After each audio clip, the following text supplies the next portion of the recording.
right now to show you how to do an old-fashioned banana pudding. And I'm gonna modernize it a little bit too. Our first ingredient we must have, this is a must-have, you got to have Nella vanilla wafers, okay? Nabisco's. Here's your recipe right here on the box. You have your milk, and that's the milk of your choice. You wanna have some nice eggs. Sugar. Now, for those of you who are watching your sugar intake, if you like to substitute the sugar for Splenda, you can do that. Now, you want to have bananas. Now, some people don't like real ripe bananas. Bananas that's like this is a good, you see the color? These are good because they're not real ripe. And you want at least 5. Making the custard, you want to be sure that you have your milk and you have your eggs. When you're doing your eggs, you don't do the whole egg. Separate the egg. Separate the yolk from the white. You're going to use that yolk because that yolk's going to come in handy for your custard, okay? The white portion, just the clear portion, that's going to come in handy for your meringue. That's your topping.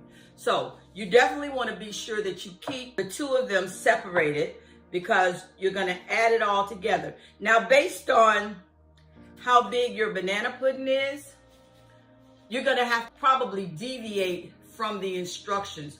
And what I mean by that, you're probably going to have to double it up or triple it up. Now, when you get ready you're making your custard first, you're going to be sure that you have what is called a double boiler.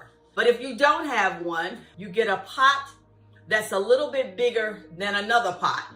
And you put water in this pot, the bigger pot, and you get it hot, nice and hot, and you put your custard, you're making your custard in the smaller pot, and you mix it up. All the instructions are on the box, and it tells you exactly what to do. It tells you how much to add and what to add. You want to use a whisk. This is a whisk. That to stir it up, to keep it from lumping. Nobody wants lumpy pudding. I don't eat pudding, but I know I don't like lumpy potatoes. Nobody wants lumpy pudding. They want their pudding to be nice and smooth. Once you get your custard the way you want it, now you're gonna be sure that you have on the side, waiting to go, a nice dish. How you start out is you take your pudding and you layer, the first layer is going to be pudding, and you spread it out. It doesn't have to be thick. You spread it out on the bottom of the dish. You want it spread out nice and good and smooth.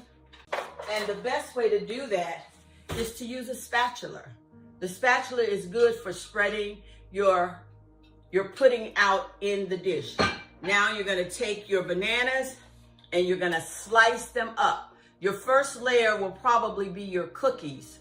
You take your cookies and you lay them out side by side in your dish. You want the bottom of the dish to be completely covered. Then you're going to take a banana, and I'm going to use this banana here that I already have over here. And you peel that banana, slice your banana. Okay, so you're going to slice that banana. You're going to lay it on top of your vanilla wafers.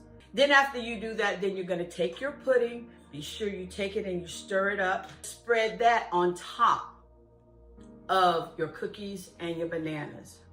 Now, and all you do from that point is you do what? You redo the cycle. You start it all over again. You layer it with the cookies, and then you layer it with the bananas, all right? So this is the finished ta-da! portion of the banana pudding.